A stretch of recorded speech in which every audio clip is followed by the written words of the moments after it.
আমরা দেখে এসেছি ঐক্যমত কমিশন থেকে সংস্কারের পক্ষে, জুলাইয়ের পক্ষে আল্লামা মামুনুল হক এবং বাংলাদেশ খেলাফত মজলিস সবসময় আন্তরিক ছিল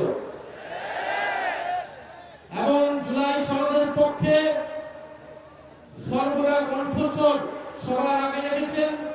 আল্লামা মামুনুল হক ষড়যন্ত্র করে তাকে সংসদে যাওয়া থেকে বিরত রাখা গিয়েছে, কিন্তু রাজপথে থামানো সম্ভব নয়।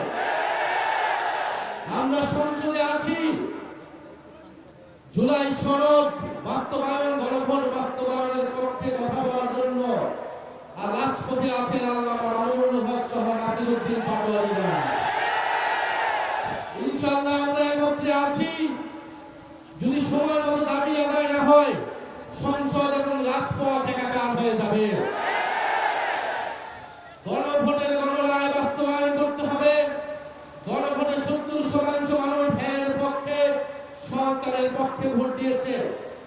আমরা এখনো একটু কথা অল্প করে বলছি, কারণ দেশে অনেক সংকট, দেশের মানুষ ভালো নেই, দেশে জ্বালানি সংকট, দেশের মানুষ চিকিৎসা পাচ্ছে না, হাড়ের চিকিৎসা পাচ্ছে না, দ্রব্যমূল্যের ঊর্ধ্বগতি, তেলের দাম বৃদ্ধি হয়েছে।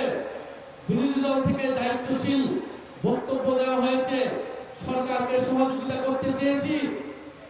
এই ধরনের অস্থিতিশীলতার সুযোগ নিয়ে রাজনীতি করতে চাইনি, কিন্তু সরকার বারবার কথার বরখেলাপ করছে।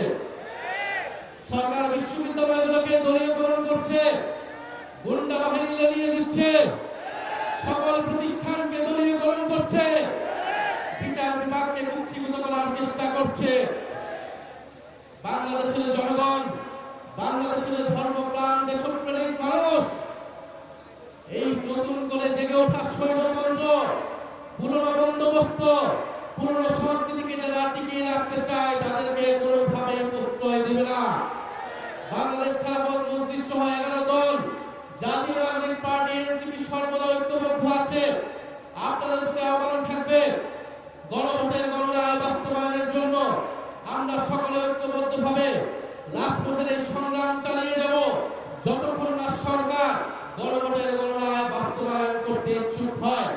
আর সরকার যদি গায়ের জোরে, 2/3 জোরে গণভোটের গণরায়কে উপেক্ষা করে, তবে তার পরিণতিও পুরনো ফ্যাসিবাদীদের কায়দায় হতে হবে।